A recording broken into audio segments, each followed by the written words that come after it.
دیوار کے ساتھ دے مارا اور بولا امی آپ اب خوش ہیں نا؟ تو نگینہ غصے سے سائرہ کی طرف دیکھ کر کمرے سے باہر نکل گئی تھی۔ ندا کے پاس بھی موبائل تھا، وہ ہر وقت اپنے فون کے ساتھ ہی چپکی رہتی تھی۔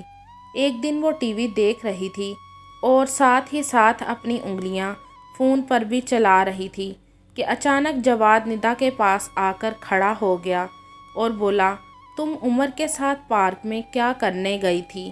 تو ندا بولی تم سے مطلب؟ میری زندگی ہے، میں جو مرضی کروں، تم کون ہوتے ہو مجھ سے پوچھنے والے؟ تو جواد بولا میں تمہارا بھائی ہوں اور مجھے تمہاری فکر ہے۔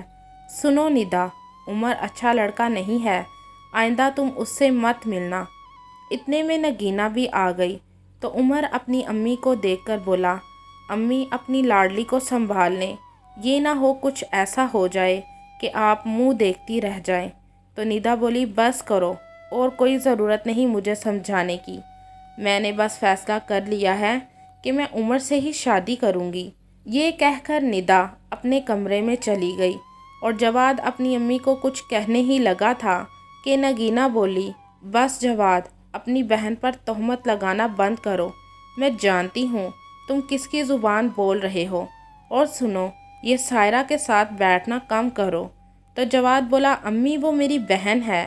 تو نگینہ بولی نہ جانے اس سے کب جان چھوٹے گی، میں دیکھتی ہوں کوئی رشتہ اس کے لیے اور نکاح کر کے اس سے چھٹکارا حاصل کرتی ہوں، تو تب ہی سکون کی سانس لے سکوں گی، میں اس کی رکھوالیاں کر کر کے تھک گئی ہوں۔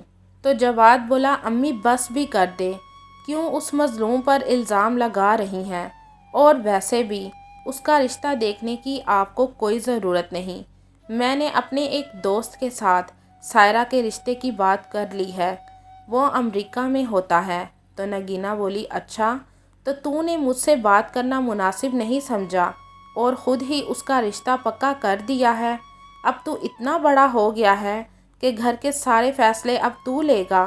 تو جواد بولا امی ایسی بات نہیں، اس کو شادی کرنی تھی تو میں نے سوچا کیوں نہ سائرہ کی شادی اس سے کروا دوں، وہ میرا دوست ہے، وہ پہلے دبئی میں میرے ساتھ ہی کام کرتا تھا اور وہ اچھا خاصا کماتا ہے۔ اور امی آپ سے پھر کہہ رہا ہوں ندا کو عمر سے دور رہنے کو کہیں، اور ندا کی شادی عمر سے نہیں کہیں اور کریں گے۔ تو نگینہ بولی بس خبردار، اب اگر میری بچی کے خلاف ایک لفظ بھی بولا۔ پھر 6 ماہ بعد ندا اور سائرہ دونوں کی شادی اکٹھی ہو گئی تھی۔ ندا شادی کر کے اپنے سسرال چلی گئی تھی اور سائرہ شادی کر کے 2 دن بعد امریکہ چلی گئی تھی۔ پھر 6 ماہ بعد جواد کی شادی بھی ہو گئی تھی۔ جواد کی بیوی کا نام صالحہ تھا۔ جواد شادی کے 1 ماہ بعد واپس دبئی چلا گیا تھا اور کچھ دن بعد ہی ندا طلاق لے کر گھر آ کر بیٹھ گئی تھی۔ ندا اور نگینہ نے صالحہ پر بھی بہت تشدد کرنے کی کوشش کی تھی، پر وہ ناکام رہیں، کیونکہ صالحہ ایک اچھی اور ہوشیار لڑکی تھی۔ اس نے نگینہ اور ندا سے ایک ہی بات کہی کہ اگر اس گھر میں رہنا ہے تو جیسا میں کہوں ویسا ہی کرنا ہوگا، ورنہ میں تم دونوں کو اس گھر سے نکال دوں گی، اور ویسے بھی میرے شوہر نے تم دونوں کا ٹھیکہ نہیں اٹھا رکھا کہ تم دونوں کی ہر ضرورت کو پورا کرے۔ صالحہ نے شروع میں اپنی ساس اور نند کا بہت ظلم برداشت کیا تھا، لیکن پھر صالحہ نے سوچا یہ ایسے باز نہیں آئیں گی، اس لیے صالحہ نے پھر اپنا رویہ اپنی ساس اور نند کے ساتھ سخت کر لیا تھا۔ جیسے نگینہ نے سائرہ پر بہت ظلم کیا تھا اور گھر کے سارے کام اس سے کروائے تھے، اور کبھی اس کو کھانا دیا اور کبھی نہ دیا تھا، اور سائرہ کو نئے کپڑے لے کر دینے کی بجائے اپنے اتارے ہوئے کپڑے اس کو دیتی تھی۔ اب کچھ ایسا ہی نگینہ اور اس کی بیٹی کے ساتھ ہو رہا تھا۔ جب صالحہ ان کو کھانے کو نہ دیتی اور ان کو کام چور کہتی تو نگینہ کو وہ وقت یاد آ جاتا تھا جب وہ خود سائرہ کے ساتھ ایسا سلوک کرتی تھی۔ اگر ندا چھت پر کپڑے پھیلانے جاتی تو صالحہ ندا کو کہتی اتنی دیر کیوں لگا دی چھت پر، گلی محلے میں سے اگر تمہاری کوئی بات نکلی تو مجھ سے برا کوئی نہ ہوگا۔ تو نگینہ کو بہت دکھ ہوتا تھا کیونکہ وہ کچھ ایسے ہی الفاظ سائرہ کو کہتی تھی۔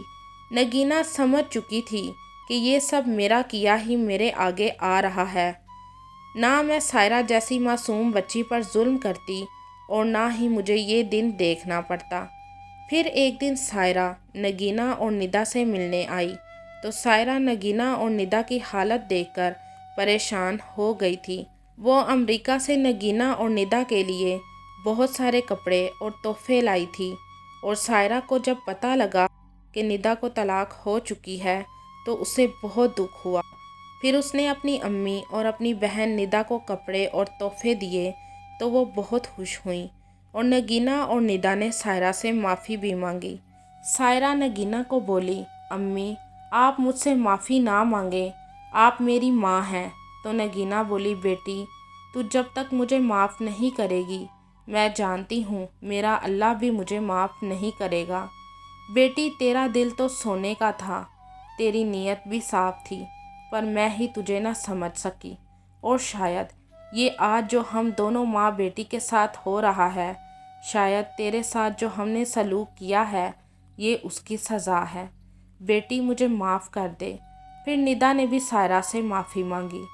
نگینہ سائرہ کو ستیلا ہی سمجھتی تھی اور اس پر بہت ظلم کرتی تھی، اور اس کا نتیجہ یہ نکلا کہ نگینہ اب خود ایک ایک چیز کھانے اور کپڑے کے لیے محتاج ہو گئی تھی، اور اس کی خود کی بیٹی کا گھر بھی برباد ہو گیا تھا، اور وہ اپنے ہی گھر میں نوکروں سے بھی بدتر زندگی گزار رہی تھی۔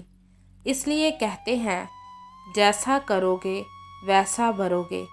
کہتے ہیں نا ایک کی ماں تو سب کی ماں، اس لیے ہمیں کبھی کسی ستیلے سے غیروں والا سلوک نہیں کرنا چاہیے جیسے نگینہ نے سائرہ کے ساتھ کیا تھا، اور وہی سب کچھ اس کی خود کی بیٹی کے آگے آ گیا تھا۔ آپ کی اس کہانی کے بارے میں کیا رائے ہے کمنٹ میں ضرور بتائیے گا۔